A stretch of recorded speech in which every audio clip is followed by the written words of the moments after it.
Et ben j'ai un sac bleu et je vous fais coucou. Vous avez un sac bleu, vous me faites Oui, coucou? ici. Non, bah, je vois pas. Non, un peu plus au nord. Voilà. Ah oui, ici, d'accord. voilà, juste là. D'accord, Voilà, ici. d'accord. Voilà.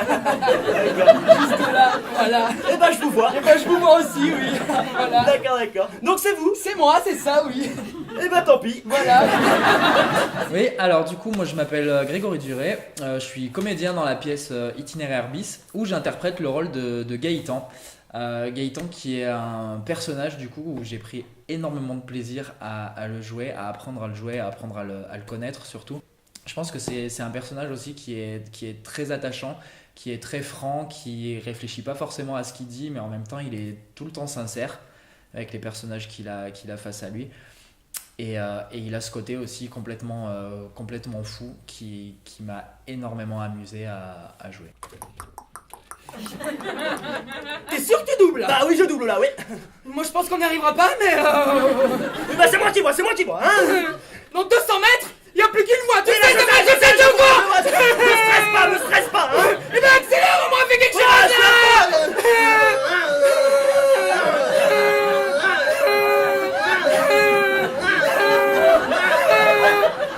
Ça te tralait, non?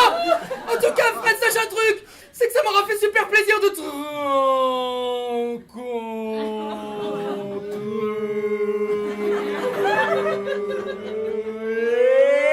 C'est passé. Alors, refais-moi le malin avec son gros engin. Tiens, ma gueule. Pouh, c'est un fou, mon pote. Il a fait la GAPD. Une déglingue. Attends, j'allais pas rester 3 plombes derrière un poids lourd, hein.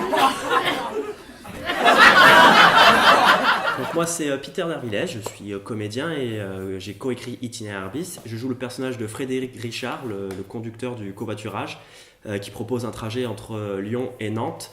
Et voilà, c'est un personnage qui est un écrivain raté en fait, qui a le syndrome de la page blanche et qui est un peu un gros loser dans la vie, qui est un peu en train de lâcher prise de tout et qui doit se rendre à un mariage dans sa famille et il veut absolument marquer des points, arriver bien à l'avance et voilà parce que c'est un peu en mauvais terme dans sa famille.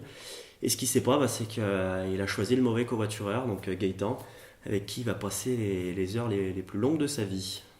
Et puis vu que tu veux tout savoir, eh ben j'ai intérêt à être aujourd'hui et à l'heure au préparatif du mariage, je veux pas mettre encore plus tout le monde à dos, hein, parce que je peux te dire que le pater, lui, il va... Quoi? Pause-bouffe? Non, parce qu'avec toute la route qu'on a là, tiens, arrête-toi sur une aire de repos. D'accord.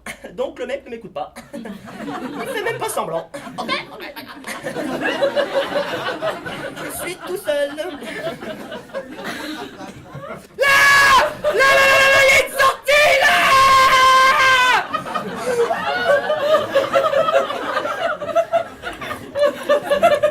Bah, ça s'est super bien passé, on a eu la chance de travailler donc, avec Philippe Henlo qui est une personne qui est un peu une référence dans le milieu de la comédie.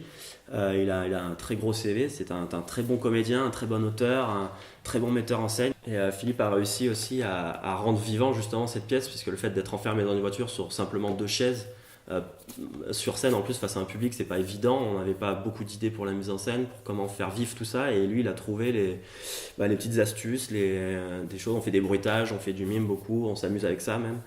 Et il a trouvé vraiment toute, il a réussi à assembler tout ça pour rendre ça vivant et faire que ça marche.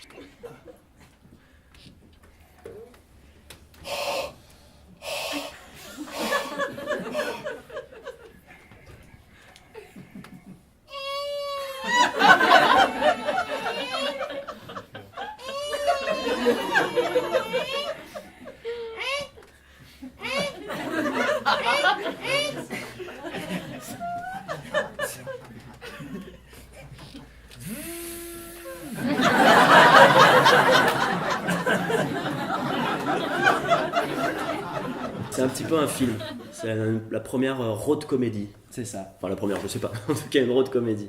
Et les gens ont toujours l'impression de regarder un peu un film, et puis il y a des belles musiques. Aussi. Ouais. Et vous avez passé un super moment. Allez, goûte, pour faire plaisir. Non, je sais pas. Allez. Je sais pas. Allez. Non, y a pas d'alcool au moins dedans. Hein. Non, parce que je conduis là. Hein. Oh non, non, t'inquiète pas, y a pas de risque pour ça. Moi, de toute façon, l'alcool, ça me rend con, alors...